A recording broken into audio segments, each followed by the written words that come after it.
वाहिगुरू जी का खालसा वाहिगुरू जी की फतेह अस्सलाम वालेकुम आदाब वर्ज मैं हाँ ਤੁਹਾਡੀ ਹੋਸਟ ਅਨੀਲ ਮਕੌਟ ਤੇ ਮੈਂ ਟੀਵੀ 84 ਦੇ ਸਾਰੇ ਦਰਸ਼ਕਾਂ ਤੇ ਸਰੋਤਿਆਂ ਨੂੰ ਜੀ ਆਇਆਂ ਕਹਿੰਦੀ ਆ ਪ੍ਰੋਗਰਾਮ ਸੱਚੋ ਸੱਚ ਵਿੱਚ ਜਿਹੜੇ ਇਸ ਪ੍ਰੋਗਰਾਮ ਨਾਲ ਦੇਸ਼ਾਂ ਵਿਦੇਸ਼ਾਂ ਤੋਂ ਜੁੜ ਚੁੱਕੇ ਨੇ ਖਾਲਸਾ ਅਫੇਅਰ ਸੈਂਟਰ ਦੇ ਸੰਚਾਲਕ ਡਾਕਟਰ ਅਮਰਜੀਤ ਸਿੰਘ ਜੀ ਰੋਜ਼ਾਨਾ ਦੀ ਤਰ੍ਹਾਂ ਸਟੂਡੀਓ ਵਿੱਚ ਮੇਰੇ ਨਾਲ ਸ਼ਾਮਿਲ ਨੇ ਆਓ ਉਹਨਾਂ ਨਾਲ ਗੱਲਬਾਤ ਕਰਕੇ ਆਏ ਦੇ ਅਹਿਮ ਇਸ਼ੂਜ਼ ਪਰ ਉਹਨਾਂ ਤੋਂ ਉਹਨਾਂ ਦਾ ਤਬਸਰਾ ਜਾਣਦੇ ਹਾਂ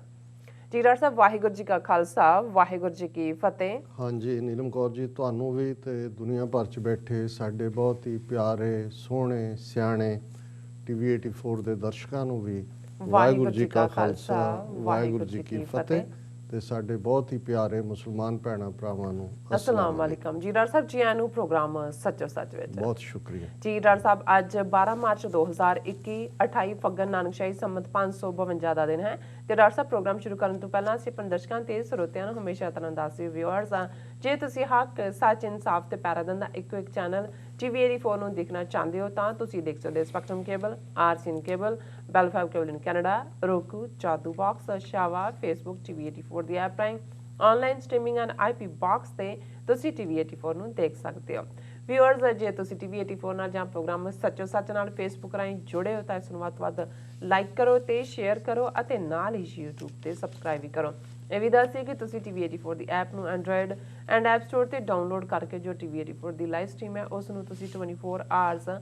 ਦੇਖ ਸਕਦੇ ਹੋ ਵਿਊਅਰਸ ਅਸੀਂ ਹੁਣ ਆਪਣੇ ਪ੍ਰੋਗਰਾਮ ਦੀ ਸ਼ੁਰੂਆਤ ਕਰਨ ਜਾ ਰਹੇ ਹਾਂ ਇਸ ਵੀਕ ਦਾ ਐਂਡ ਵਾਲਾ ਪ੍ਰੋਗਰਾਮ ਕਰਨ ਜਾ ਰਹੇ ਹਾਂ ਅੱਜ ਫਰਾਈਡੇ ਹੈ ਸੋ ਆਪਾਂ ਸਭ ਨੂੰ ਹੈਪੀ ਵੀਕਐਂਡ ਕਹਿੰਦੇ ਹਾਂ ਸੋ ਪਹਿਲੇ ਇਸ਼ੂ ਦੇ ਵਿੱਚ ਆਪਾਂ ਗੱਲਬਾਤ ਕਰਾਂਗੇ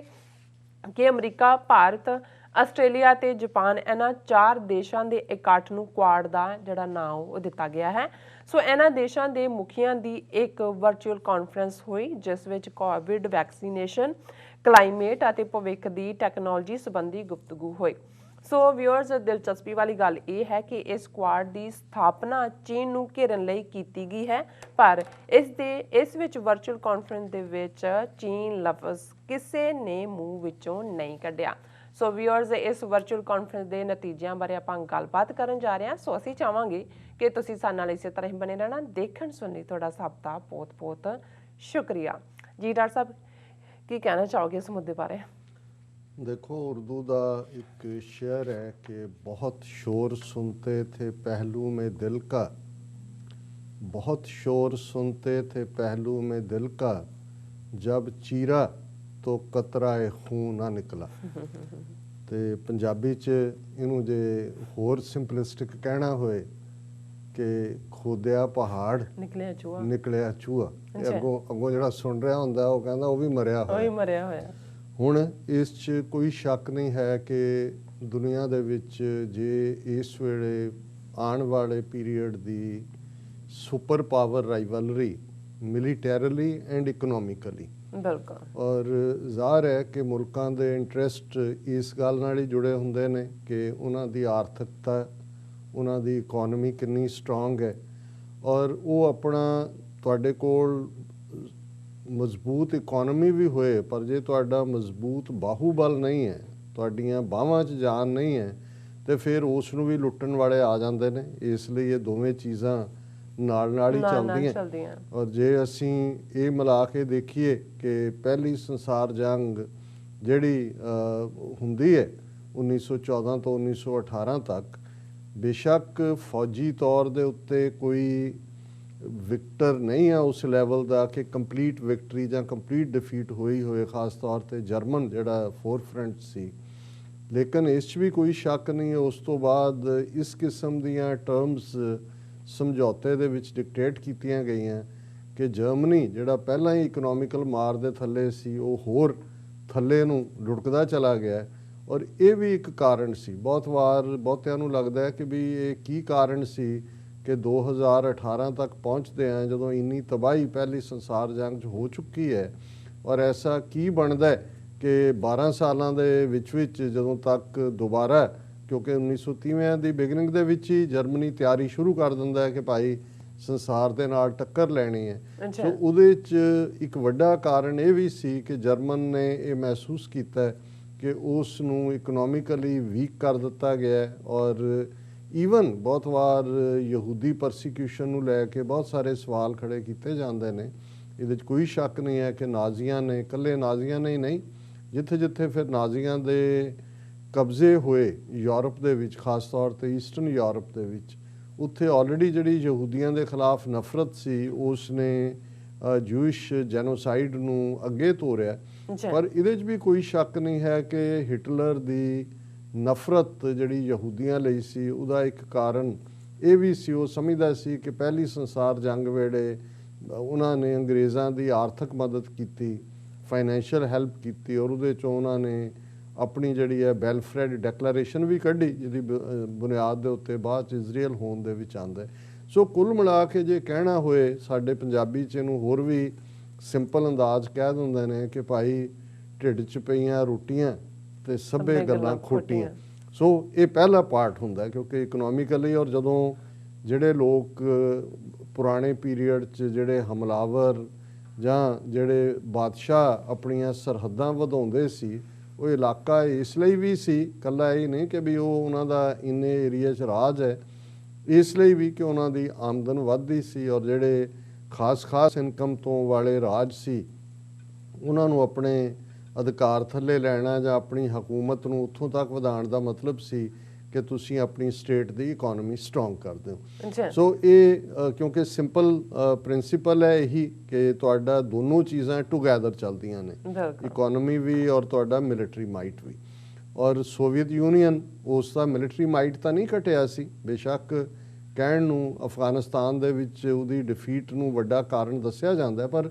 ਉਸ ਕਾਰਨ ਦਾ ਉਹ ਮਿਲੀਟਰੀਲੀ ਬੇਸ਼ੱਕ ਉਹਦੇ 'ਚ ਲੂਜ਼ ਕੀਤਾ ਜਿਵੇਂ ਅਮਰੀਕਾ ਨੇ ਵੀਅਤਨਾਮ 'ਚ ਕੀਤਾ ਸੀ, ਪਰ ਉਸ ਦਾ ਕਲੈਪਸ ਜਾਂ ਉਸ ਦੇ 15 ਟੁਕੜੇ ਇਸ ਲਈ ਹੁੰਦੇ ਨੇ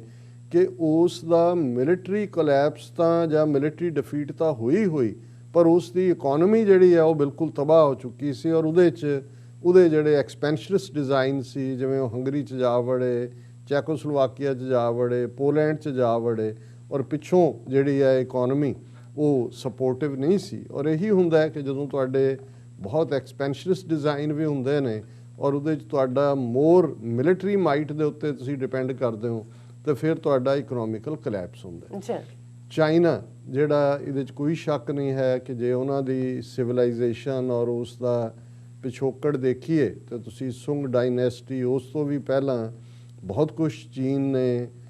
ਦੁਨੀਆ ਨੂੰ ਦਿੱਤਾ, ਪੇਪਰ ਦਿੱਤਾ ਜਿਸ ਦੇ ਉੱਤੇ ਅਸੀਂ ਅੱਜ ਲਿਖਦੇ ਹਾਂ, ਜਿਹੜਾ ਆਧਾਰ ਬਣਦਾ ਹੈ, ਪ੍ਰਿੰਟਿੰਗ ਪ੍ਰੈਸ ਦਿੱਤੀ, ਮੈਰੀਨ ਦਿੱਤਾ, ਉਹਨਾਂ ਦੇ ਕਹਿਣ ਮੁਤਾਬਕ ਰਾਕਟ ਦੀ ਕਾਰਡ ਵੀ ਉਹਨਾਂ ਨੇ ਕੱਢੀ ਹੈ। ਔਰ ਇਹਦੇ 'ਚ ਵੀ ਕੋਈ ਸ਼ੱਕ ਨਹੀਂ ਕਿ ਚੰਗੇਜ਼ ਖਾਨ ਨੇ ਜਿਹੜਾ ਗਨ ਪਾਊਡਰ ਹੈ, ਜਿਹਨੇ ਦੁਨੀਆ ਦੇ ਵਿੱਚ ਵਾਰਸ ਦਾ ਪੈਟਰਨ ਬਦਲਿਆ, ਉਹ ਵੀ ਚਾਈਨਾ 'ਚੋਂ ਨਿਕਲਿਆ। ਸੋ ਚਾਈਨੀਜ਼ ਆਪਣੇ ਆਪ ਨੂੰ ਜਦੋਂ ਆਪਣੀ ਕਲੈਕਟਿਵ ਮੈਮਰੀ ਦੇ ਵਿੱਚ ਮਿਡਲ ਕਿੰਗਡਮ ਕਹਿੰਦੇ ਨੇ, ਤਾਂ ਮਿਡਲ ਕਿੰਗਡਮ ਇਹੀ ਹੈ ਕਿ ਅਰਥ ਔਰ ਹੈਵਨ ਦੇ ਤੱਕ ਪਹੁੰਚਣ 'ਚ ਅਸੀਂ ਵਿਚਕਾਰ ਰਹੇ, ਕਿ ਵੀ ਅਸੀਂ ਜ਼ਮੀਨ ਤੋਂ ਵੀ ਉੱਪਰ ਹੈ। ਔਰ ਇਹ ਉਹਨਾਂ ਨੇ ਬੇਸ਼ੱਕ ਇੱਕ ਪੀਰੀਅਡ 19th ਸੈਂਚੁਰੀ ਔਰ ਫਿਰ 20th ਸੈਂਚੁਰੀ ਦਾ ਪਹਿਲਾ ਐਂਡ ਉਹਨਾਂ ਦੇ ਲਈ ਵਸਟ ਗੁਲਾਮੀ ਦਾ, ਗੁਰਬਤ ਦਾ, ਉਹਨਾਂ ਦੀ ਬਾਲਕਨਾਈਜੇਸ਼ਨ ਦਾ, ਕਿਵੇਂ ਜਾਪਾਨ ਹੋਏ, ਵੈਸਟਰਨ ਪਾਵਰਸ ਹੋਣ, ਉਹਨਾਂ ਦੇ ਸ਼ਹਿਰਾਂ ਨੂੰ ਵੀ ਕਿਵੇਂ ਉਹਨਾਂ ਨੇ ਬਾਲਕਨਾਈਜ਼ ਕੀਤਾ, ਔਰ ਜਾਪਾਨੀਆਂ ਦਾ ਜਿਹੜਾ ਵਸਟ ਇੰਪੀਰੀਅਲਿਜ਼ਮ ਸੀ, ਕਿਵੇਂ ਉਹਨਾਂ ਨੇ ਨੈਨਕਿੰਗ ਦੀ ਤਬਾਹੀ ਕੀਤੀ, ਰਸ਼ੀਆ ਨੇ ਆ ਕੇ ਮਨਚੂਰੀਆ ਸਾਂਭਿਆ। ਔਰ ਇਹ ਸਾਰਾ ਉਹ ਉਹਨਾਂ ਦੇ ਲਈ ਇਕੱਲਾ ਇਹੀ ਨਹੀਂ ਕਿ ਵੀ ਇੱਕ ਸ਼ੌਕ ਸੀ ਔਰ ਓਪੀਅਮ ਸੁੱਟ ਕੇ ਉਹਨਾਂ ਨੂੰ ਸਲੰਬਰ ਦੇ ਵਿੱਚ ਸੁੱਟ ਦਿੱਤਾ ਹੈ, ਲੇਕਿਨ ਜਿਵੇਂ ਅਸੀਂ ਪਿਛਲੇ ਕੱਲ ਵੀ ਜ਼ਿਕਰ ਕੀਤਾ ਸੀ ਕਿ ਜਿਨ੍ਹਾਂ ਕੌਮਾਂ ਦੀ ਫਾਊਂਡੇਸ਼ਨ ਦੇ ਵਿੱਚ ਜਿਹੜੀ ਹੈ ਉਹ ਪੁਖਤਾਪਨ ਹੁੰਦਾ ਹੈ, ਉਹਨਾਂ ਦੇ ਵਿੱਚ ਪ੍ਰਾਈਡ ਹੁੰਦਾ ਹੈ, ਉਹਨਾਂ ਦੀ ਹਿਸਟਰੀ, ਉਹਨਾਂ ਦੀ ਤਹਿਜ਼ੀਬ ਜਿਹੜੀ ਹੈ ਉਹ ਉਹਨਾਂ ਨੂੰ ਸੌਣ ਵੀ ਨਹੀਂ ਦਿੰਦੀ, ਲੰਬਾ ਵਕਤ ਸਲੰਬਰ 'ਚ ਵੀ ਨਹੀਂ ਜਾਣ ਦਿੰਦੀ, ਉਹਨਾਂ ਨੂੰ ਮਰਨ ਵੀ ਨਹੀਂ ਦਿੰਦੀ, ਉਹਨਾਂ ਨੂੰ ਡਿੱਗਣ ਵੀ ਨਹੀਂ ਦਿੰਦੀ। ਤੇ ਜੇ ਉਹ ਡਿੱਗ ਵੀ ਪੈਂਦੇ ਨੇ, ਉਸੇ ਹੀ ਤਹਿਜ਼ੀਬ ਦੇ ਸਹਾਰੇ, ਉਸੇ ਹੀ ਤਾਕਤ ਦੇ ਸਹਾਰੇ ਉਹ ਵਾਪਸ ਵੀ ਖਲੋਂਦੇ ਨੇ। ਔਰ ਇਹਦੇ 'ਚ ਕੋਈ ਸ਼ੱਕ ਨਹੀਂ ਕਿ 20ਵੀਂ ਸਦੀ 'ਚ ਇਹ ਕ੍ਰੈਡਿਟ ਮਾਓ ਸੇ ਤੁੰਗ ਨੂੰ ਜਾਂਦਾ ਹੈ। ਬੇਸ਼ੱਕ ਸਾਡੇ ਲੈਫਟਿਸਟ ਵਿਚਾਰਧਾਰਾ, ਕਮਿਊਨਿਸਟ ਵਿਚਾਰਧਾਰਾ ਨਾਲ ਡੂੰਘੇ ਜਿਹੜੇ ਨੇ ਉਹ ਮਤਭੇਦ ਨੇ, ਲੇਕਿਨ ਇਹਦੇ 'ਚ ਕੋਈ ਸ਼ੱਕ ਨਹੀਂ ਹੈ ਕਿ ਮਾਓ ਸੇ ਤੁੰਗ ਨੇ ਇੱਕੋ ਵੇਲੇ ਜਾਪਾਨ ਦੇ ਨਾਲ ਵੀ, ਵੈਸਟਰਨ ਪਾਵਰਸ ਨਾਲ ਵੀ, ਔਰ ਇਹਨਾਂ ਪਾਵਰਸ ਵੱਲੋਂ ਜਿਹੜਾ ਉੱਥੇ ਥਾਪਿਆ ਚਿਆਂਗ ਕਾਈ ਸ਼ੈਕ ਸੀ, ਉਹਦੇ ਨਾਲ ਟੱਕਰ ਲਈ, ਉਹਦਾ ਲੌਂਗ ਮਾਰਚ, ਉਸ ਦਾ ਜਿਹੜਾ ਚਾਈਨੀਜ਼ ਰੈਵੋਲੂਸ਼ਨ ਹੈ 1948 ਤੱਕ ਪਹੁੰਚਦੇ ਹਾਂ ਚਾਈਨਾ ਆਪਣੇ ਆਪ ਨੂੰ ਲਿਬਰੇਟ ਕਰਦਾ ਹੈ ਬੜੀ ਬੁਰੀ ਹਾਲਤ ਦੇ ਵਿੱਚ, ਬਦਤਰ, ਗੁਰਬਤ। ਲੇਕਿਨ ਕਿਵੇਂ ਜੇ ਇਸ ਆਲਮੋਸਟ 70+ ਈਅਰਸ ਦੇ ਵਿੱਚ ਦੇਖੀਏ, ਉਹਨਾਂ ਦੀਆਂ ਆਪਣੇ ਵੀ ਵੀਕਰ ਪੁਆਇੰਟ ਆਏ। ਕਲਚਰਲ ਰੈਵੋਲੂਸ਼ਨ ਉਹਨਾਂ ਦਾ ਇੱਕ ਬਹੁਤ ਵੀਕਰ ਪੁਆਇੰਟ ਸੀ। ਬਿਲਕੁਲ, ਇਹਦੇ 'ਚ ਵੀ ਕੋਈ ਸ਼ੱਕ ਨਹੀਂ ਕਿ ਮਿਲੀਅਨਸ ਬੇਗੁਨਾਹ ਵੀ ਮਾਰੇ ਗਏ। ਲੇਕਿਨ ਇਸ ਸਭ ਤੋਂ ਬਾਅਦ ਜਿਵੇਂ ਚਾਈਨਾ ਨੇ ਜਦੋਂ ਵਾਪਸ ਵਰਲਡ ਸਟੇਜ ਦੇ ਉੱਤੇ ਚਾਈਨਾ ਆਇਆ, ਇੱਕ ਤਾਕਤਵਰ ਤਾਕਤ ਦੇ ਤੌਰ ਤੇ ਉੱਭਰਿਆ, ਐਟੋਮਿਕ ਪਾਵਰ ਵੀ ਸੀ, ਲੇਕਿਨ ਇਕਨੋਮਿਕਲੀ ਤੇ ਉਹ ਕਿਤੇ ਵੀ ਨਹੀਂ ਸੀ ਖਲੋ ਸਕਦੇ ਵੈਸਟ ਜਾਂ ਅਮਰੀਕਾ ਦੇ, ਤਾਂ ਦੂਰ ਦੀ ਗੱਲ ਹੈ। ਲੇਕਿਨ ਕਿਵੇਂ 80s ਔਰ 90s ਦੇ ਵਿੱਚ ਉਹਨਾਂ ਨੇ ਇਸ ਸਾਰੇ ਨੂੰ ਵੈਸਟਰਨ ਮਾਡਲ ਨੂੰ ਅਡਾਪਟ ਵੀ ਕੀਤਾ, ਉਸ 'ਚੋਂ ਬੈਸਟ ਵੀ ਕੱਢਿਆ। ਆਪਣੀ ਜਿਹੜੀ ਚਾਈਨੀਜ਼ ਸੁਪਰਾਮੇਸੀ, ਉਹ ਕਲਚਰਲ ਹੋਏ, ਦੂਸਰਾ ਹੋਏ, ਉਹਨੂੰ ਵੀ। ਔਰ ਕਿਵੇਂ ਫਿਰ ਉਹਨਾਂ ਨੇ ਜਦੋਂ ਬੀਜਿੰਗ ਦੇ ਵਿੱਚ ਓਲੰਪਿਕਸ ਹੁੰਦੀਆਂ ਨੇ, ਚਾਈਨਾ ਦੁਨੀਆ 'ਚ ਸਭ ਤੋਂ ਜ਼ਿਆਦਾ ਮੈਡਲ ਲੈਣ ਵਾਲਾ ਮੁਲਕ ਬਣਦਾ ਹੈ। ਕਿਵੇਂ ਉਹਨਾਂ ਨੇ ਆਪਣੀ ਗੁਰਬਤ ਦੂਰ ਕੀਤੀ, ਕਿਵੇਂ ਉਹਨਾਂ ਨੇ ਇਕਨੋਮਿਕਲੀ ਕਿਸ ਹੱਦ ਤੱਕ ਚਲੇ ਗਏ। ਅੱਜ ਜਦੋਂ ਅਸੀਂ ਅਮਰੀਕਾ ਦੇ ਹਵਾਲੇ ਨਾਲ ਗੱਲ ਕਰਦੇ ਹਾਂ ਕਿ ਅਮਰੀਕਾ ਨਾਲ ਹੀ ਉਹਨਾਂ ਦਾ 800-900 ਬਿਲੀਅਨ ਡਾਲਰ ਦਾ ਟ੍ਰੇਡ ਡੈਫਿਸਿਟ ਹੈ, ਉਹਨਾਂ ਦੀ ਐਕਸਪੋਰਟਸ ਜ਼ਿਆਦਾ ਹੈ ਜਿਹੜੀ ਹੈ ਇਹਨਾਂ ਦੇ ਨਾਲੋਂ। ਹੁਣ ਇਸ ਸਾਰੇ ਨੇ ਔਰ ਫਿਰ ਚਾਈਨਾ ਨੇ ਕਿਵੇਂ ਆਪਣਾ ਮੂਲ ਕਾਇਮ ਰੱਖਦਿਆਂ ਹੋਇਆਂ ਉਹਨੇ ਜਿਹੜੇ ਨੇ 4 ਚੁਫੇਰੇ ਅਲਾਇੰਸਿਸ ਬਣਾਏ,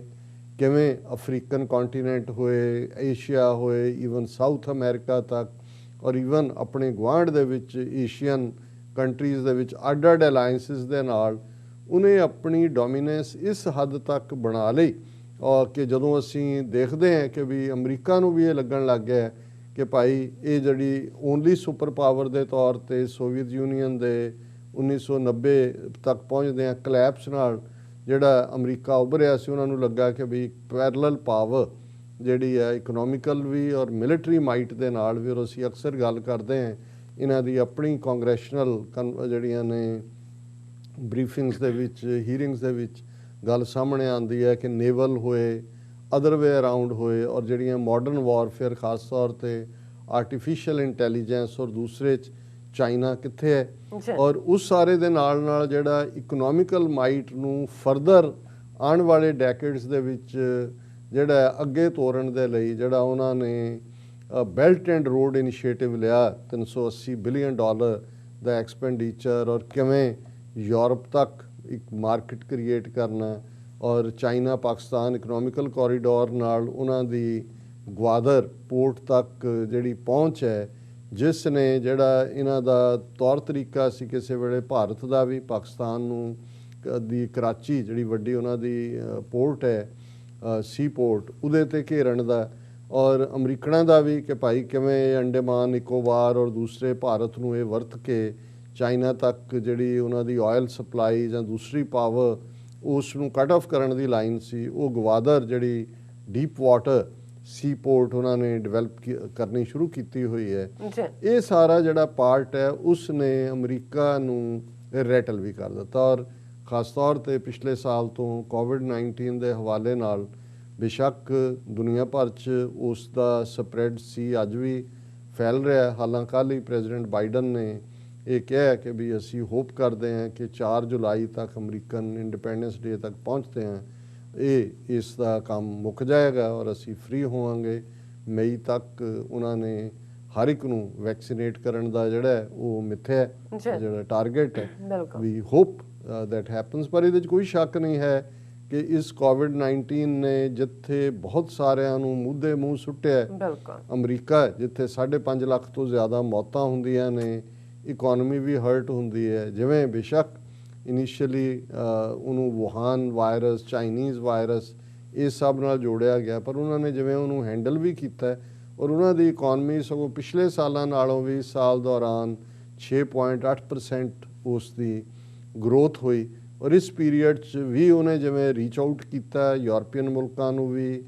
ਔਰ ਜਿਨ੍ਹਾਂ ਨੂੰ ਲੋੜਵੰਦ, ਔਰ ਆਪਣੀ ਉਹਨਾਂ ਨੇ ਵੈਕਸੀਨ ਵੀ ਤਿਆਰ ਕੀਤੀ ਔਰ ਉਹਦੀ ਡਿਸਟ੍ਰੀਬਿਊਸ਼ਨ ਵੀ ਰੱਖੀ। ਹੁਣ ਇਸ ਸਭ ਨੇ ਜੇ ਹੁਣ ਦੇਖਿਆ, ਔਰ ਭਾਰਤ ਜਿਹੜਾ ਸਾਲ ਪਹਿਲਾਂ ਤੱਕ ਆਪਣੇ ਆਪ ਨੂੰ ਇਹਨਾਂ ਦੇ ਕਲੇਮ ਸ਼ਾਈਨਿੰਗ ਇੰਡੀਆ 2025 ਤੱਕ ਅਸੀਂ ਚੀਨ ਨੂੰ ਪਿੱਛੇ ਛੱਡ ਜਾਵਾਂਗੇ, 2050 ਤੱਕ ਅਸੀਂ ਅਮਰੀਕਾ ਨੂੰ ਪਿੱਛੇ ਛੱਡ ਜਾਵਾਂਗੇ। ਇੱਕੋ ਹੀ ਝਟਕੇ ਨਾਲ ਕੋਵਿਡ-19 ਦੇ 1/4 ਇਕਨੋਮੀ ਉਹਨਾਂ ਦੀ ਐਵੈਪੋਰੇਟ ਹੋ ਗਈ। ਬਿਲਕੁਲ। ਔਰ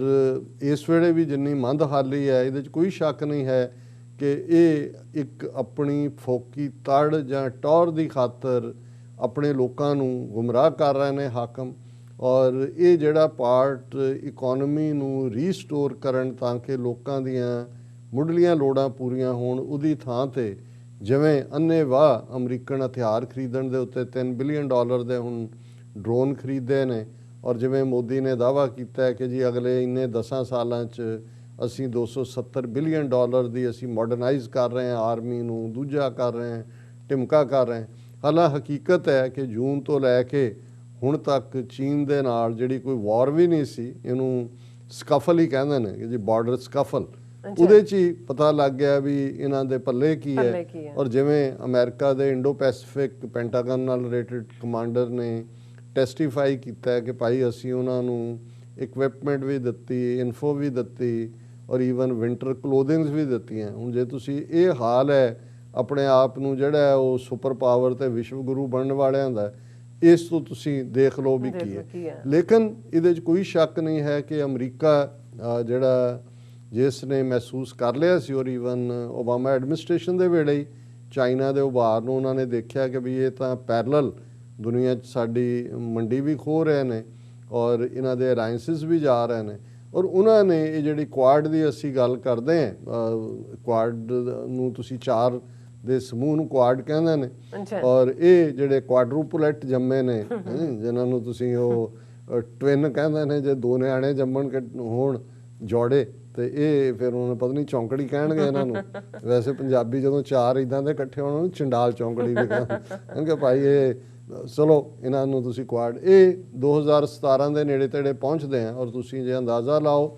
ਤੇ ਇਹ ਚੈਲੰਜ ਜਿਹੜਾ ਕੋਵਿਡ-19 ਤੋਂ ਬਾਅਦ ਚਾਈਨਾ ਦਾ ਹੈ, ਇਸ ਦਾ ਉਦੋਂ ਹੀ ਸੀ। ਔਰ ਉਹਨਾਂ ਨੇ ਇਹ 4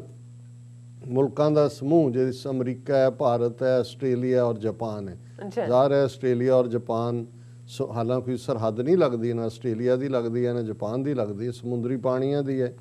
ਔਰ ਭਾਰਤ ਦੀ ਸਰਹੱਦ ਲੱਗਦੀ ਹੈ 3000 ਸਕੁਅਰ ਮਾਈਲ ਤੋਂ ਜ਼ਿਆਦਾ। ਔਰ ਇਸ ਸਾਰੇ ਪੀਰੀਅਡ 'ਚ ਕਿਉਂਕਿ ਸਾਊਥ ਚਾਈਨਾ ਸੀ ਜਿਸ ਦੇ ਵਿੱਚ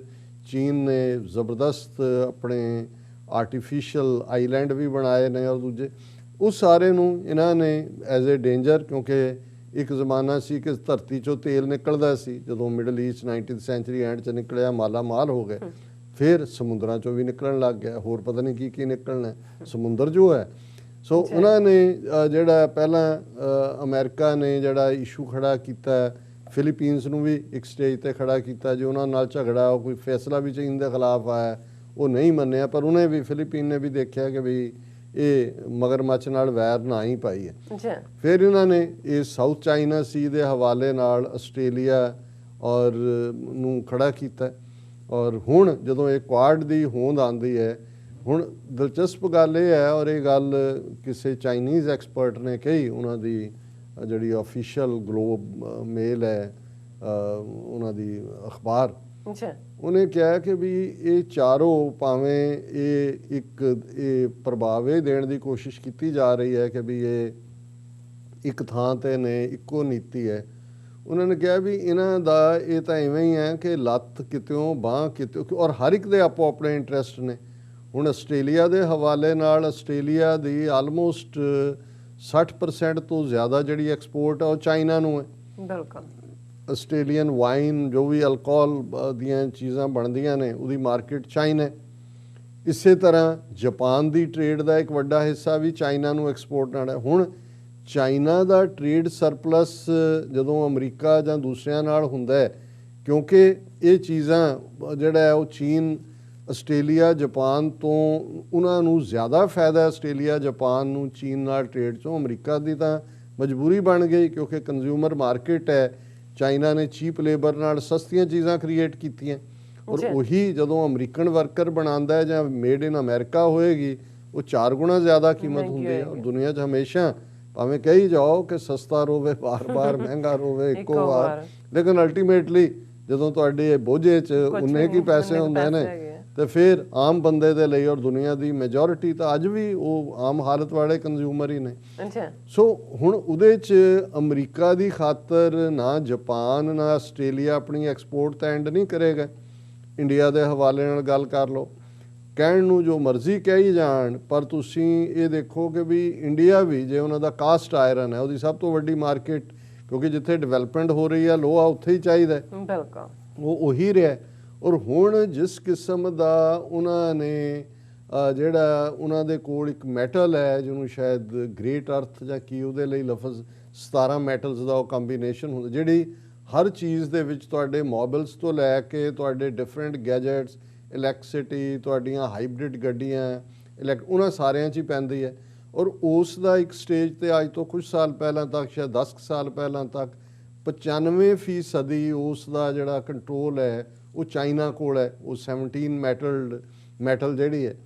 ਔਰ ਜਾਪਾਨ ਨੇ ਇੱਕ ਸਟੇਜ ਦੇ ਉੱਤੇ ਅੱਜ ਤੋਂ ਕੁਝ ਸਾਲ ਪਹਿਲਾਂ, 4-5 ਸਾਲ ਪਹਿਲਾਂ, ਉਹਨਾਂ ਨੇ ਪੰਗਾ ਲੈਣ ਦੀ ਕੋਸ਼ਿਸ਼ ਕੀਤੀ ਸੀ ਚੀਨ ਨਾਲ, ਕੋਈ ਮੁੱਦਾ ਬਣਾ ਕੇ, ਔਰ ਚਾਈਨਾ ਨੇ ਉਹਦਾ ਸਪਲਾਈ ਬੰਦ ਕਰਤੀ, ਬਿਲਕੁਲ ਕਲੈਪਸ ਹੋ ਗਏ, ਗੋਡਿਆਂ ਪਰ ਨੇ ਲਾਏ ਜਾਪਾਨ ਨੂੰ, ਵਾਪਸ ਉਹਨਾਂ ਨੂੰ ਮੁੜਨਾ ਪਿਆ। ਹੁਣ ਇਹ ਵੀ ਰੀਜ਼ਨ ਨੇ ਕਿ ਚਾਈਨਾ ਨੇ ਮੱਚ ਮੋਰ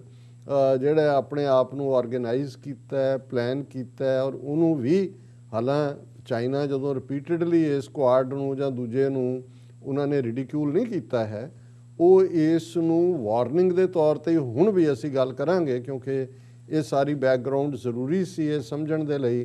ਕਿ ਜਿਹੜੀ ਅੱਜ ਕੁਆਡ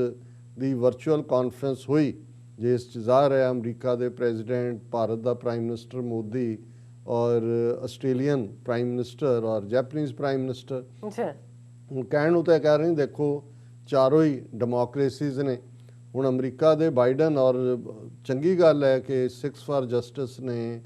ਅੱਜ ਜਦੋਂ ਕਿ ਵਰਚੁਅਲ ਕੁਆਡ ਹੋ ਰਹੀ ਸੀ ਵਾਸ਼ਿੰਗਟਨ DC ਵਾਈਟ ਹਾਊਸ ਦੇ ਬਾਹਰ, ਉਹਨਾਂ ਨੇ ਜ਼ੋਰਦਾਰ ਪ੍ਰੋਟੈਸਟ ਕੀਤਾ ਖਾਲਿਸਤਾਨ ਦੇ ਝੰਡੇ ਲੈ ਕੇ, ਔਰ ਇਹ ਕਹਿ ਕੇ ਕਿ ਭਾਈ ਇੰਡੀਆ ਦਾ ਕੀ ਟਰੈਕ ਰੈਕਰਡ ਹੈ। ਹੁਣ ਜਿਹਨੂੰ ਡੈਮੋਕ੍ਰੇਸੀ ਕਹਿ ਕੇ ਜੀ ਸਾਡੀਆਂ ਡੈਮੋਕ੍ਰੈਟਿਕ ਵੈਲਿਊਜ਼ ਵਾਲੇ ਅਸੀਂ ਇਕੱਠੇ ਹੋ ਰਹੇ ਹਾਂ, ਉਸੇ ਨੂੰ ਤੁਹਾਡਾ freedom house partial free country ਕਹਿ ਰਿਹਾ। ਤੁਹਾਡਾ US ਸਿਰਫ ਉਹਨੂੰ ਕੰਟਰੀ ਆਫ ਕੰਸਰਨ ਦੇ ਨੇੜੇ ਲੈ ਆਇਆ। ਸਵੀਡਨ ਦਾ ਮਲਟੀਪਲ ਡੈਮੋਕ੍ਰੇਸੀਜ਼ ਦਾ ਜਿਹੜਾ ਉਹ ਐਨਾਲਿਸਿਸ ਕਰਨ ਵਾਲਾ ਜਿਹੜਾ ਟੈਂਕ ਹੈ, ਥਿੰਕ ਟੈਂਕ ਹੈ, ਉਹ ਇੰਡੀਆ ਨੂੰ ਜਿਹੜੀ ਹੈ ਇਲੈਕਟਰਲ ਆਟੋਕ੍ਰੇਸੀ ਕਹਿ ਰਿਹਾ। ਔਰ ਤੁਹਾਡੀਆਂ ਸੈਂਕੜਿਆਂ ਜਿਹੜੀਆਂ ਨੇ NGOs ਉਹ ਬੈਨ ਕੀਤੀਆਂ ਹੋਈਆਂ, ਐਮਨੈਸਟੀ ਇੰਟਰਨੈਸ਼ਨਲ ਦੇ ਦਫ਼ਤਰ ਬੰਦ ਕੀਤੇ ਹੋਏ ਨੇ। ਕਿਸ ਹਾਲ ਦੇ ਵਿੱਚ ਕਿਸਾਨ ਨੇ ਕਿ ਤੁਹਾਡੇ ਕਾਂਗਰਸਮੈਨ ਔਰ ਦੂਸਰੇ ਉਹ ਤੁਹਾਨੂੰ ਲਿਖ ਰਹੇ ਨੇ। ਇਹਨਾਂ ਹਾਲਾਤਾਂ 'ਚ ਇਸ ਸਾਰੇ ਨੂੰ ਇਗਨੋਰ ਕਰਕੇ, ਹਾਲਾਂ ਜਦੋਂ ਅਸੀਂ ਹਿਪੋਕ੍ਰੇਸੀ ਦੀ ਗੱਲ ਦੇਖਦੇ ਹਾਂ ਤੇ ਫਿਰ ਜ਼ਾਹਰ ਹੈ ਕਿ ਇਹ ਵੀ ਕਿ ਜੀ ਅਮਰੀਕਾ ਜਿਹੜੇ ਉਜਗਰ ਮੁਸਲਮਾਨਾਂ ਦੇ ਨਾਲ ਹੋ ਰਿਹਾ, ਉਸ ਇਸ਼ੂ ਤੁਹਾਨੂੰ ਭੁੱਲ ਗਿਆ ਭਾਰਤ 'ਚ ਕਸ਼ਮੀਰ ਨਾਲ ਕੀ ਕੀਤਾ।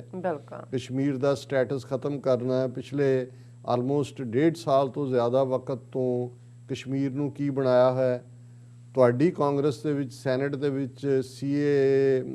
ਨੈਸ਼ਨਲ ਪਾਪੂਲੇਸ਼ਨ ਰਜਿਸਟਰ, ਔਰ ਇਹਨਾਂ ਸਾਰਿਆਂ ਦੇ ਉੱਤੇ ਤੁਸੀਂ ਜਿਹੜੇ ਨੇ ਰੈਜ਼ੋਲੂਸ਼ਨ ਲਿਆਂਦੇ ਹੋਏ ਨੇ। ਸੋ ਕੁੱਲ ਮਿਲਾ ਕੇ ਇਹ ਗੱਲ ਬਿਲਕੁਲ ਸਪਸ਼ਟ ਹੈ ਕਿ ਜੇ ਚੀਨ ਨੂੰ ਇਹਨਾਂ ਨੇ ਅਕਾਊਂਟੇਬਲ ਤਾਂ ਹੈ ਵੀ ਨਹੀਂ ਹੈ ਇਹਨੂੰ, ਜਦੋਂ ਤੁਸੀਂ ਲਫ਼ਜ਼ ਘੇਰਨ ਕਿਹਾ, ਇਹ ਘੇਰਨਾ ਹੀ ਹੁੰਦਾ ਕਿ ਤੁਸੀਂ ਜਦੋਂ ਕਿਸੇ ਤੋਂ ਮਨ ਮਰਜ਼ੀ ਦਾ, ਆਪਣੀ ਮਰਜ਼ੀ ਦਾ ਉਸ ਤੋਂ ਲੈਣਾ ਚਾਹੁੰਦੇ ਹੋ ਫੈਸਲੇ, ਤੁਸੀਂ ਉਹਨੂੰ ਘੇਰ ਦਿਓ ਚਾਰਜ, ਫਿਰ ਉਹਨੂੰ ਘੇਰ ਕੇ ਤੁਸੀਂ ਉਹਨੂੰ ਮਜਬੂਰ ਕਰ ਦਿੰਦੇ ਹੋ। ਪਰ ਇਹ ਹੁਣ ਉਸ ਚੀਨ ਨਾਲ ਡੀਲ ਕਰ ਰਹੇ ਨੇ ਜਿਸ ਚੀਨ ਨੇ ਇਸ ਸਾਰੇ ਨੂੰ ਬਹੁਤ ਚੰਗੀ ਤਰ੍ਹਾਂ ਸਮਝਿਆ ਹੋਇਆ, ਔਰ ਉਹਨੂੰ ਉਹ ਪ੍ਰੀਐਂਪਟ, ਅਸੀਂ ਜਾਪਾਨ ਦੇ ਹਵਾਲੇ ਨਾਲ ਗੱਲ ਕੀਤੀ, ਇਹ ਭਾਰਤ ਦਾ ਵੀ ਜਿਹਨੂੰ ਉਹ ਫੌਜੀ ਜ਼ਬਾਨ ਦੇ ਵਿੱਚ ਜਿਹੜੇ ਘੋੜੇ ਨੇ, ਉਹ ਘੋੜਿਆਂ ਦਾ ਖਰਖਰਾ ਕੀਤਾ ਜਾਂਦਾ ਹੈ ਨਾ, ਉਹਨਾਂ ਨੂੰ ਨਵਾਇਆ ਧਵਾਇਆ ਵੀ ਜਾਂਦਾ ਪਰ ਉਹ ਖਰਖਰਾ, ਸੋ ਉਹ ਉਹਨਾਂ ਨੇ ਭਾਰਤ ਦਾ ਖਰਖਰਾ ਤਾਂ ਕਰ ਦਿੱਤਾ ਇਹ ਦੱਸਣ ਦੇ ਲਈ ਕਿ ਆਹ ਲਓ ਤੁਹਾਡਾ ਜਿਹੜਾ ਜੂਨੀਅਰ ਪਾਰਟਨਰ ਤੇ ਜਿਹਨੂੰ ਇੰਡੋ ਪੈਸੀਫਿਕ ਤੇ ਫਲਾਣਾ ਕਹਿ ਰਹੇ ਸੀ, ਇਹਦੀ ਔਕਾਤ ਇਹ। ਜਾਪਾਨ ਨੂੰ ਉਹਨਾਂ ਨੇ ਪਹਿਲਾਂ ਦੱਸ ਦਿੱਤਾ ਸੀ। ਆਸਟ੍ਰੇਲੀਆ ਜਿਹਨੇ ਥੋੜ੍ਹਾ ਬਹੁਤ COVID-19 ਦੇ ਵੇਲੇ ਟਰੰਪ ਲਾਈਨ ਟੋ ਕਰਨ ਦੀ ਕੋਸ਼ਿਸ਼ ਕੀਤੀ, ਵੁਹਾਨ ਵਾਇਰਸ ਉਹ ਵੀ ਉਹਨਾਂ ਨੇ, ਜਿਹਨੂੰ ਅੰਗਰੇਜ਼ੀ 'ਚ ਇਹਨਾਂ ਦਾ ਐਕਸਪ੍ਰੈਸ਼ਨ ਕਹੀ ਹੈ ਕਿ ਦੇ ਪੁੱਟ ਹਿਮ ਇਨਟੂ ਹਿਜ਼ ਪਲੇਸ, ਇਹ ਵੀ ਉਹਨਾਂ ਨੇ ਕੀਤਾ। ਹੁਣ ਜਦੋਂ ਇਹ ਕਿਹਾ ਵੀ ਖੋਦਿਆ ਪਹਾੜ ਨਿਕਲਿਆ ਚੂਹਾ, ਤੇ ਉਹ ਦੇਖਣ ਸਾਰੀ ਦੁਨੀਆ ਦੀਆਂ ਨਜ਼ਰਾਂ ਲੱਗੀਆਂ ਹੋਈਆਂ ਸੀ ਕਿ ਜੀ ਇਹ ਵਰਚੁਅਲ ਕਾਨਫਰੰਸ ਹੋ ਰਹੀ ਹੈ, ਕੀ ਹੋਏਗਾ। ਹੁਣ 3 ਇਸ਼ੂ ਜਿਹੜੇ ਤੁਸੀਂ ਕਹੇ ਨੇ, ਪਹਿਲੇ ਤਾਂ ਜੀ ਵੈਕਸੀਨ। ਹੁਣ ਵੈਕਸੀਨ 'ਚ ਕੀ ਆ ਕਿ ਜੀ ਅਸੀਂ 1 ਲੱਖ 1 ਮਿਲੀਅਨ ਨਾ ਜੀ 1 ਬਿਲੀਅਨ ਡੋਜ਼ਿਸ ਵੈਕਸੀਨੇਸ਼ਨ ਦੇ, ਜਿਹਨੂੰ ਫਾਈਨੈਂਸ ਕਰੇਗਾ ਅਮਰੀਕਾ ਔਰ ਜਾਪਾਨ, ਕਿਉਂਕਿ ਸਭ ਤੋਂ ਵੱਡੀਆਂ ਜਿਹੜੀਆਂ ਸੀਰਮ ਦੇ ਨਾਲ ਰਿਲੇਟਡ ਇੰਸਟੀਚਿਊਟਸ ਇੰਡੀਆ 'ਚ ਹੀ ਮੈਨੂਫੈਕਚਰ ਹੁੰਦੀਆਂ ਵੈਕਸੀਨੇਸ਼ਨ, ਬਣੇਗਾ ਭਾਰਤ ਦੇ ਵਿੱਚ। ਤੇ ਉਹਨੂੰ ਜਿਹੜਾ ਭੰਡਾਰੀ ਹੈ ਉਹ ਆਸਟ੍ਰੇਲੀਆ ਹੋਏਗਾ, ਉਹ ਆਪਣੇ ਭੰਡਾਰੇ 'ਚੋਂ ਸਭ ਨੂੰ ਵੰਡੇਗਾ। ਹੁਣ ਇਹ ਉਹਨਾਂ ਦਾ ਕੁਆਡ ਦਾ ਇੱਕ ਬਹੁਤ ਵੱਡਾ ਪ੍ਰੋਜੈਕਟ ਬਣਾ ਦਿੱਤਾ। ਫਿਰ ਦੂਸਰਾ ਕਲਾਈਮੇਟ ਦੇ ਹਵਾਲੇ ਨਾਲ, ਕਲਾਈਮੇਟ ਚੇਂਜ ਜਿਹੜੀ ਹੈ ਵੀ ਕਲਾਈਮੇਟ ਨੂੰ ਅਸੀਂ ਡਿਸਕਸ ਕੀਤਾ। ਹੁਣ ਜੇ ਤੁਸੀਂ ਕਲਾਈਮੇਟ ਦੇ ਹਵਾਲੇ ਨਾਲ ਦੇਖੋ ਤੇ ਫਿਰ ਭਾਰਤ ਸਭ ਤੋਂ ਵੱਡਾ, ਉਹ ਟਰੰਪ ਨੇ ਪਿਛਲੇ ਦਿਨਾਂ 'ਚ ਵੀ ਕਿਹਾ ਕਿ ਸਭ ਤੋਂ ਜ਼ਿਆਦਾ ਗੰਦਗੀ ਇਹ ਫੈਲਾ ਰਹੇ ਨੇ ਜਿਹੜੇ 3-4 ਮੁਲਕ ਦੇ ਜਿਹਨੇ ਭਾਰਤ ਦਾ ਨਾਮ ਵੀ ਲਿਆ। ਫਿਰ ਅਸੀਂ ਦੇਖਦੇ ਹਾਂ ਵੀ 3rd ਫਿਊਚਰ ਟੈਕਨੋਲੋਜੀ, ਕਿ ਵੀ ਫਿਊਚਰ ਦੀ ਟੈਕਨੋਲੋਜੀ। ਹੁਣ ਇਹਨਾਂ 3 ਚੀਜ਼ਾਂ 'ਚੋਂ ਐਸੀ ਕੋਈ ਵੀ ਨਹੀਂ ਹੈ ਜਿਹਦੇ ਲਈ ਈਡਾ ਤਰੱਦਦ ਕਰਕੇ ਕੁਆਡ ਬਣਾਉਣ ਦੀ ਲੋੜ ਸੀ।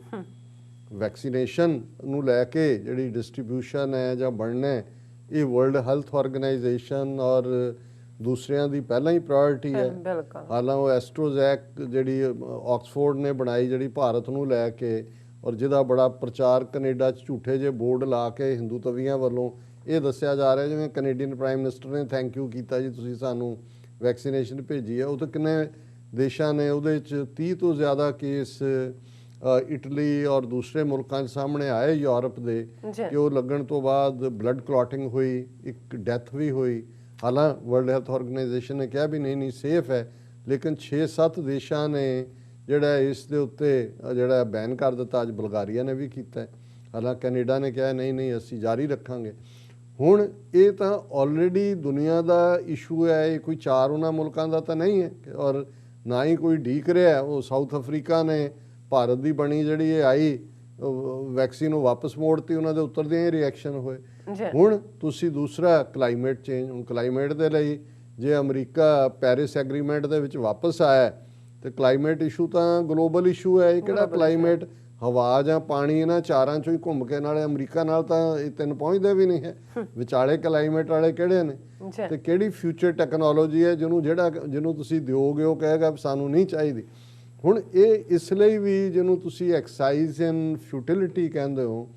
ਕਿ ਇਸ ਸਾਰੀ ਕਨਵਰਸੇਸ਼ਨ ਦੇ ਵਿੱਚ ਕਿਤੇ ਵੀ ਚੀਨ ਲਫ਼ਜ਼, ਅਸੀਂ ਤਾਂ ਮੋਦੀ ਦੇ ਹਵਾਲੇ ਨਾਲ ਕਹਿੰਦੇ ਹਾਂ ਨਾ ਕਿ ਭਾਈ ਇੰਨੀ ਕੁੱਟ ਵੀ ਖਾਧੀ, ਫੌਜੀ ਵੀ ਮਰਵਾਏ, ਇਲਾਕਾ ਵੀ ਗਵਾਇਆ, ਤੇ ਮੋਦੀ ਅਮਿਤ ਸ਼ਾਹ ਦੇ ਮੂੰਹ ਚੀਨ ਨਿਕਲਦਾ ਹੀ ਨਹੀਂ। ਉਹੀ ਅਮਿਤ ਸ਼ਾਹ ਗੈਂਡੇ ਦਾ ਬੱਚਾ ਛਾਤੀ ਦੇ ਹੱਥ ਮਾਰ ਕੇ ਪਾਰਲੀਮੈਂਟ 'ਚ ਕਹਿੰਦਾ ਸੀ ਵੀ ਅਸੀਂ ਐਕਸਾਈਜ਼ ਚੇਨ ਲਵਾਂਗੇ। ਸੋ ਹੁਣ ਉਹ ਤਾਂ ਹੈ ਹੀ ਹੈ ਸੀ, ਬਾਈਡਨ ਸਾਹਿਬ ਦੇ ਮੂੰਹ 'ਚੋਂ ਵੀ ਨਹੀਂ ਨਿਕਲਿਆ ਚੀਨ। ਆਸਟ੍ਰੇਲੀਆ ਜਾਪਾਨ ਵਾਲੇ ਤਾਂ ਉਹੀ ਉਹਨਾਂ ਨੂੰ ਪਤਾ ਵੀ ਅਮਰੀਕਾ ਵਾਲੇ ਵਾਸ਼ਿੰਗਟਨ ਵਾਲਿਆਂ ਨੇ ਕਦੋਂ ਪਹੁੰਚਣਾ ਜੇ ਚੀਨ ਨੇ ਸਾਨੂੰ ਮਾਰੀ ਪੁੱਠੀ ਲੱਤ ਦਲੱਤੀ। ਸੋ ਕੁੱਲ ਮਿਲਾ ਕੇ ਇਸ ਪੱਖੋਂ ਤਾਂ ਇਹ ਇੱਕ ਐਕਸਰਸਾਈਜ਼ ਇਨ ਫਿਊਟਿਲਿਟੀ, ਜਾਂ ਉਹਨੂੰ ਤੁਸੀਂ ਕਹੋ ਕਿ ਬਈ ਇੱਕ ਫਜ਼ੂਲ ਦੀ ਐਕਸਰਸਾਈਜ਼ ਸੀ ਔਰ ਉਹ ਹੋ ਗਈ। ਲੇਕਿਨ ਇਸ ਦਾ ਚੀਨ ਦਾ ਤੁਸੀਂ ਦੇਖੋ ਜਦੋਂ ਜਵਾਬ ਦੇਣ ਦੀ ਗੱਲ ਹੁੰਦੀ, ਔਰ ਮੈਂ ਇਹ ਹੁੰਦਾ ਕਲਾਸੀ ਤਰੀਕਾ ਕਿ ਵੀ ਇਹ ਤਾਂ ਉਸ ਸਮੁੰਦਰ ਦੇ ਇੱਕ ਕੋਨੇ 'ਚ ਸਾਊਥ ਚਾਈਨਾ, ਔਰ ਹੁਣ ਉਹਨੂੰ ਸਾਊਥ ਚਾਈਨਾ ਸੀ ਦੇ ਨਾਲ ਈਸਟ ਚਾਈਨਾ ਸੀ ਵੀ ਕਹਿਣ ਲੱਗ ਗਏ। ਪਰ ਐਨ ਜਦੋਂ ਇਹਨਾਂ ਦੀ ਸ਼ੁਰੂ ਹੋਣ ਵਾਲੀ ਹੈ ਉਦੋਂ ਜਿਹੜਾ ਇੱਕ ਐਗਰੀਮੈਂਟ ਚੀਨ ਤੇ ਰੂਸ ਸਾਈਨ ਕਰਦੇ ਨੇ, ਔਰ BBC ਦੀ ਸਰਵਿਸ ਜਿਹੜੀ ਹੈ, ਹਿੰਦੀ ਸਰਵਿਸ ਵੀ ਇਹਨੂੰ ਇੰਗਲਿਸ਼ ਵੀ, ਕਿ ਚੀਨ ਤੇ ਰੂਸ ਚੰਦਰਮਾ ਤੇ ਬਣਾਉਣਗੇ ਸਪੇਸ ਸਟੇਸ਼ਨ। ਉਹਨਾਂ ਨੇ ਐਗਰੀਮੈਂਟ ਕੀਤਾ ਕਿ ਅਸੀਂ ਟੁਗੈਦਰ ਜਿਹੜਾ ਉਹ ਚੀਨ ਔਰ ਰੂਸ ਟੁਗੈਦਰਨੈਸ ਦੇ ਨਾਲ ਇੱਕ ਜਿਹੜਾ ਉਹ ਸਪੇਸ ਸੈਂਟਰ ਬਣਾ ਰਹੇ ਨੇ ਔਰ ਚੰਦਰਮਾ ਦੇ ਉੱਤੇ। ਉਸ ਦਾ ਰੂਸ ਦੀ ਸਪੇਸ ਏਜੰਸੀ ਹੈ ਰੋਸਕੋਸਮੋਸ, ਔਰ ਉਹਨਾਂ ਨੇ ਕਿਹਾ ਕਿ ਵੀ ਇਹ ਜਿਹੜਾ ਪਾਰਟ ਹੈ ਇਹਦੇ 'ਚ ਦੋਨੋਂ ਹੀ ਮੁਲਕ ਇਹਨੂੰ ਡਿਵੈਲਪ ਵੀ ਕਰਨਗੇ, ਇਹਨਾਂ ਦੋਨਾਂ ਦਾ ਇਸਤੇਮਾਲ ਵੀ ਕਰਨਗੇ। ਔਰ ਕਿਉਂਕਿ ਇਹ ਐਲਾਨ ਇਸ ਮੌਕੇ ਵੀ ਕੀਤਾ ਗਿਆ ਕਿ ਇਹ 60ਵੀਂ ਸਾਲਗਿਰਹ ਹੈ ਜਦੋਂ ਰਸ਼ੀਆ ਨੇ ਆਪਣਾ ਪਹਿਲਾ ਜਿਹੜਾ ਬੰਦਾ ਹੈ ਉਹ ਸਪੇਸ ਦੇ ਵਿੱਚ ਭੇਜਿਆ ਸੀ। ਬੇਸ਼ੱਕ ਚੰਦਰਮਾ ਦੇ ਉੱਤੇ ਤਾਂ ਅਮਰੀਕਾ ਨੇ ਉਤਾਰਿਆ ਸਭ ਤੋਂ ਪਹਿਲਾਂ 1972 ਚ, ਲੇਕਿਨ ਉਸ ਤੋਂ ਪਹਿਲਾਂ ਜਿਹੜਾ ਸਪੇਸ ਮਿਸ਼ਨ ਸੀ, ਜਿਸ ਯੂਰੀ ਗਾਗਰਿਨ ਜਿਹਦਾ ਨਾਂ ਸੀ ਰਸ਼ੀਅਨ ਦਾ, ਕਿਉਂਕਿ ਸਾਡੇ ਸਕੂਲ ਸਿਲੇਬਸ ਦੇ ਵਿੱਚ ਨਾਂ ਸੀ ਕਿ ਬਈ ਅੰਤਰਿਕਸ਼ ਕਹਿੰਦੇ ਨੇ ਸਪੇਸ 'ਚ, ਉਹਨਾਂ ਨੇ ਭੇਜਿਆ। ਸੋ ਉਹਦੀ 60ਵੀਂ ਸਾਲਗਿਰਾ ਹੈ। ਫਿਰ ਉਹ ਪੀਰੀਅਡ ਵੀ ਆਇਆ ਕਿ ਜਦੋਂ ਇਕਨੋਮੀ ਸੋਵੀਅਤ ਯੂਨੀਅਨ ਦੀ ਡਿੱਗੀ, ਰਸ਼ੀਆ ਵੀ ਪਰ ਚਾਈਨਾ ਉਹਨੇ ਆਪਣੀ ਇਹੀ ਨਹੀਂ ਕਿ ਜ਼ਮੀਨ ਦੇ ਉੱਤੇ ਉਹਨੇ ਆਪਣੀ ਇਕਨੋਮੀ ਔਰ ਮਿਲਟਰੀ ਮਾਈਟ ਬਣਾਇਆ ਹੈ। ਪਿਛਲੇ ਦਿਨਾਂ 'ਚ ਜਦੋਂ ਉਹਨਾਂ ਦਾ ਚੈਂਗ A5 ਮਿਸ਼ਨ ਉਹਨਾਂ ਨੇ ਮੂਨ ਤੇ ਭੇਜਿਆ, ਤੇ ਕਿਵੇਂ ਉਹ ਮੂਨ ਤੋਂ ਵੱਡੀਆਂ ਪੱਥਰਾਂ ਤੇ ਚਟਾਨਾਂ ਨੂੰ ਜਿਹੜਾ ਲੱਦ ਕੇ ਵਾਪਸ ਲਿਆਇਆ। ਉਹਨੇ ਅਮਰੀਕਨ ਨਾਸਾ ਔਰ ਇਹਨਾਂ ਦੀਆਂ ਅੱਖਾਂ ਵੀ ਖੋਲ੍ਹੀਆਂ ਵੀ ਚੀਨ ਦਾ ਈਵਨ ਸਪੇਸ ਦੇ ਉੱਤੇ ਵੀ ਜਿਹੜਾ ਉਹਨਾਂ ਦਾ ਹੈ ਸਾਰਾ ਰਿਸਰਚ ਵਰਕ, ਉਹਦੇ ਨਤੀਜੇ ਸਾਹਮਣੇ ਨੇ। ਔਰ ਉਸ ਤੋਂ ਬਾਅਦ ਕਿਉਂਕਿ ਰੂਸ ਤਾਂ ਥੱਲੇ ਡਿੱਗ ਪਿਆ ਸੀ, ਅਮਰੀਕਾ ਆਪਣੀ ਮੌਜ ਥੋੜ੍ਹੀ ਦੇਰ ਲਈ ਉਹਨਾਂ ਨੇ ਫੰਡਿੰਗ ਵੀ ਕੱਟ ਦਿੱਤੀ ਸੀ ਅਮਰੀਕਾ ਨੇ। ਪਰ ਹੁਣ ਇਹ ਦੇਖਦੇ ਹਾਂ, ਅਮਰੀਕਾ ਨੇ ਕਿਹਾ ਵੀ ਅਸੀਂ 2024 ਤੱਕ ਫੇਰ ਚੰਦਰਮਾ ਤੇ ਜਾਵਾਂਗੇ। ਔਰ ਪਹਿਲਾਂ ਤਾਂ ਇਹਨਾਂ ਦੇ 3 ਅਮਰੀਕਨ ਜਿਹੜੇ ਨੇ ਨੀਲ ਆਰਮਸਟਰੋਂਗ ਔਰ ਉਹਦੇ ਸਾਥੀ ਉਤਰੇ ਸੀ ਚੰਦਰਮਾ ਤੇ, ਪਰ 2024 ਚ ਇੱਕ ਮੇਲ ਇੱਕ ਫੀਮੇਲ ਇਹ ਚੰਦਰਮਾ ਤੇ ਜਾਣਗੇ, ਜੋੜੀ ਭੇਜਣਗੇ ਨਾਸਾ ਵਾਲੇ। ਸੋ ਇਹ ਸਾਰੇ ਚ ਜਿਹੜਾ ਇਹ ਆਪਣੇ ਆਪ ਦੇ ਵਿੱਚ ਉਹਨਾਂ ਦਾ ਜਵਾਬ ਹੈ, ਔਰ ਉਹਦਾ ਨਾਂ ਉਹਨਾਂ ਨੇ ਰੱਖਿਆ ਹੈ ਇੰਟਰਨੈਸ਼ਨਲ ਸਾਇੰਟੀਫਿਕ ਲਿਊਨਰ ਸਟੇਸ਼ਨ। ਹੁਣ ਇਹਦੇ 2 ਮੈਸੇਜ ਦਿੱਤੇ ਗਏ। ਪੋਲੀਟੀਕਲ ਮੈਸੇਜ ਇਹ ਹੈ, ਭਾਰਤ ਨੂੰ ਵੀ ਦੇ ਦਿੱਤਾ ਹੈ ਕਿ ਵੀ ਤੁਹਾਡੀ ਸਾਰੀ ਮਸ਼ੀਨਰੀ, ਉਹ ਸਿਵਲ 'ਚ ਹੋਏ, ਮਿਲਟਰੀ 'ਚ ਹੋਏ, ਸਾਰੀ ਇਕਵਿਪਮੈਂਟ ਸਾਰੇ ਇਹਨਾਂ ਦੇ ਸਟੀਲ ਪਲਾਂਟਸ ਤੋਂ ਲੈ ਕੇ ਉਹ ਰਸ਼ੀਆ ਦੇ ਰਾਹੀਂ ਬਣੇ ਨੇ। ਕਿ ਵੀ ਜੇ ਤੁਸੀਂ ਚੀਨ ਨੂੰ ਘੇਰਨ ਦੇ ਲਈ ਫਿਊਚਰ 'ਚ, ਭਾਰਤ ਨੂੰ ਉਹਨਾਂ ਨੇ ਮੈਸੇਜ ਦਿੱਤਾ ਹੈ ਕਿ ਬਈ ਇਹ ਤੁਸੀਂ ਇਹਨਾਂ ਦੇ ਨਾਲ ਲੱਗੇ ਹੋ ਤੇ ਅਸੀਂ ਨਾਲ ਖਲੋਤੇ ਹਾਂ ਚਾਈਨਾ ਦੇ, ਰਸ਼ੀਆ ਔਰ ਚਾਈਨਾ ਦੀ। ਔਰ ਆਉਣ ਵਾਲੇ ਪੀਰੀਅਡ 'ਚ ਅਸੀਂ ਰਸ਼ੀਅਨ ਪਾਕਿਸਤਾਨੀ ਡੀਲਸ ਵੀ ਦੇਖਾਂਗੇ, ਮਿਲਟਰੀ ਫੀਲਡ 'ਚ ਵੀ ਔਰ ਸਿਵਿਲੀਅਨ ਜਿਹੜੀ ਉਹਨਾਂ ਦੀ ਡਿਵੈਲਪਮੈਂਟ 'ਚ ਵੀ ਹੈ। ਇਹ ਮੈਸੇਜ ਜਿਹੜਾ ਬੜਾ ਪਾਵਰਫੁਲ ਮੈਸੇਜ ਹੈ ਕਿ ਔਰ ਇਹ ਚਾਈਨੀਜ਼ ਸਟਾਈਲ ਹੈ ਕਿ ਅਸੀਂ ਜਿਹੜਾ ਉਹ ਤੁਹਾਡੀ ਪਰਵਾਹ ਨਹੀਂ ਕਰਦੇ, ਤੁਸੀਂ ਧਰਤੀ ਤੇ ਤਾਂ ਅਸੀਂ ਤੁਹਾਨੂੰ ਮੰਨਦੇ ਹੀ ਨਹੀਂ ਕੁਝ ਵੀ, ਅਸੀਂ ਉੱਥੇ ਵੀ ਨਹੀਂ ਮੰਨਦੇ। ਔਰ ਜਿਹੜੀ ਇਸ ਤੋਂ ਪਹਿਲਾਂ ਪਿਛਲੀ ਹੀਅਰਿੰਗ ਵੇਲੇ ਇਹਨਾਂ ਦੀ secretary of state Antony Blinken ਔਰ ਨੈਸ਼ਨਲ ਸਿਕਿਉਰਿਟੀ ਐਡਵਾਈਜ਼ਰ ਜੇਕ ਸਲੀਵਾਨ ਨੇ ਇਹ ਕਿਹਾ ਸੀ ਕਿ ਜੀ ਅਸੀਂ ਜਿਹੜਾ ਸਿੰਗਕਿਆਂਗ ਵਿਚਲਾ ਜਿਹੜਾ ਮੁਸਲਮਾਨਾਂ ਦੀ ਜੈਨੋਸਾਈਡ ਦਾ ਇਸ਼ੂ ਵੀ ਉਠਾਵਾਂਗੇ, ਚੁੱਕਾਂਗੇ। ਮੈਂ ਕਿਹਾ ਵੀ ਚੀਨ ਲਫ਼ਜ਼ ਹੀ ਜਦੋਂ ਮੈਂਸ਼ਨ ਨਹੀਂ ਹੋਇਆ ਤੇ ਕੁਆਡ ਦੀ ਹੋਰ ਗੱਲ ਤਾਂ ਕੀ ਹੋਣੀ ਸੀ। ਹਾਲਾਂਕਿ ਮੋਦੀ ਜਦੋਂ ਉਸ ਸਾਰੇ ਚੋਂ ਕੱਢ ਰਿਹਾ ਹੈ ਕਿ ਜੀ ਇਹ Quad has come of age and will be an important pillar for stability in the region. ਹੁਣ ਮੋਦੀ ਨੂੰ ਦੇਖੋ, ਭਾਰਤ ਕਿੰਨਾ ਅਸੀਂ ਦੁਨੀਆ ਨੂੰ ਵੈਕਸੀਨ ਦੇ ਦਿੱਤੀ, ਅੱਜ ਭਾਰਤ ਦਾ ਨਾ ਹੋ ਗਿਆ। ਤੁਸੀਂ ਝੂਠ ਹੀ ਵੇਚਣਾ ਹੈ, ਡਟ ਕੇ ਵੇਚੋ, ਡਟ ਕੇ ਪਰੋਸੋ। ਚਾਈਨਾ ਨੇ ਇੱਕ ਪਾਸੇ ਰਸ਼ੀਆ ਨਾਲ ਜਿਹੜੀ ਹੈ ਉਹ ਲਿਊਨਰ ਮਿਸ਼ਨ ਦਾ ਐਲਾਨ ਕੀਤਾ ਹੈ, ਦੂਸਰੇ ਪਾਸੇ ਉਹਨਾਂ ਦਾ ਬੜਾ ਜਿਹੜਾ ਜਿਹਨੂੰ ਰਿਸਟ੍ਰੇਨਡ ਲੇਕਿਨ ਬੋਲਡ ਰਿਐਕਸ਼ਨ ਹੈ।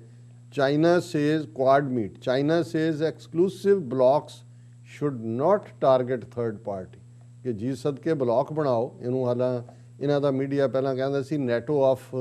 ਏਸ਼ੀਆ, ਪਰ ਹੁਣ ਉਹ ਨੈਟੋ ਕਹਿਣੋਂ ਹਟ ਗਏ। ਚੀਨ ਨੇ ਇਹ ਕਿਹਾ ਕਿ ਵੀ ਇਹ ਤੁਹਾਡਾ ਜਿਹੜਾ ਪਾਰਟ ਹੈ ਸ਼ੁੱਡ ਨਾਟ ਟਾਰਗੇਟ ਔਰ damage interest of A third parties the countries should not pursue exclusive blocks, ਕਿ ਵੀ ਅਸੀਂ ਜਿਹੜਾ ਇਹੀ ਵਾਰਨ ਕਰਦੇ ਹਾਂ ਵੀ ਇਸ ਨੂੰ ਤੁਸੀਂ ਇਸ ਤਰੀਕੇ ਦੇ ਨਾਲ ਨਾ ਕਰੋ। ਔਰ ਭਾਰਤ ਨੇ ਇਹ ਦੱਸਣ ਦੇ ਲਈ ਕਿ ਨਹੀਂ ਅਸੀਂ ਨਹੀਂ ਹੈਗੇ, ਚਾਈਨਾ ਤਾਂ ਲਫ਼ਜ਼ ਕਿਹਾ ਹੀ ਨਹੀਂ। Sino India talks, India China agree to engage each other at military diplomatic level. ਨਾਲ ਦੇ ਨਾਲ ਜਿੱਦਣ ਇਹ ਕੁਆਡ ਦੀ ਹੋ ਰਹੇ ਸੀ ਉਦੋਂ ਉਹ ਚਾਈਨਾ ਨਾਲ ਵੀ ਦੇਖੋ ਜੀ